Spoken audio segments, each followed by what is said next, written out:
September 11th, 1971, we're back. This is day 3 of the Attica prison uprising. My main source for this series is Blood in the Water by Heather Ann Thompson. It is a Pulitzer Prize winning book. There are 2 documentaries that I also watched, and the Marshall Project and a bunch of other sources are in place where you can find all my sources. So we're on day 3.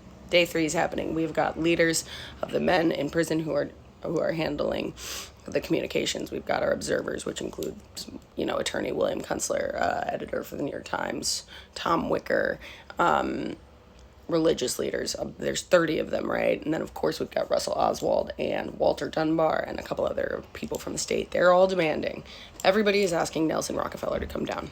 Every single person. The prisoners are asking for it.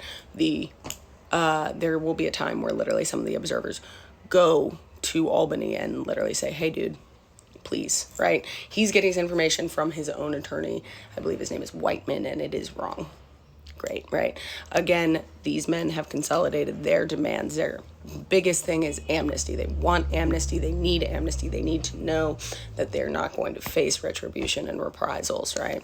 Now, on September 11th, 1971, William Quinn will pass away, and he is the correctional officer that is originally hit in the head during the chaos of the first day, 2 days prior. And the prisoners don't know that originally. And then one of the observers will let it slip, and that is when things start to go a little bit haywire, right? Because at this point, they do have a letter from the district attorney from the county that the prison is in that they will get some coverage, but the prisoners don't think it's enough. It doesn't have the express amnesty verbiage they were looking for. They've already ripped up a letter, an injunction from a federal judge, right? Now the district attorney's not giving them what they want either. Now, William Kunstler, one of the observers, is going to be asking Bobby Seale, a leader in the Black Panther Party, to show up, and he does. And then he gets sat outside of the prison to wait for about an hour and a half, and he's like, I have to leave, right?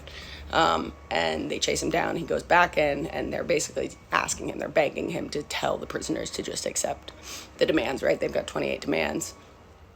The state is basically saying they'll say yes to like 20 of them. Amnesty is not on the table. They rip up the letter from the district attorney. They still have their hostages. Bobby Seale leaves after a very anticlimactic visit, and people are a little bit disheartened by that. Again, we're on day... It was the 9th, the 10th, and the 11th. There are nights where people are negotiating till 4:35 a.m. Some of the doctors that are going in and out to make sure that everybody is okay are explaining, these men are tired. They have not slept. They are on edge. Why? Because they know that the state troopers have been outside since 2 p.m. September 9th, right? So the state troopers are tired too. We'll get to the last day, and then the retaking of the prison, and how high these tensions are, and how Nelson Rockefeller fucks everything up in the next video.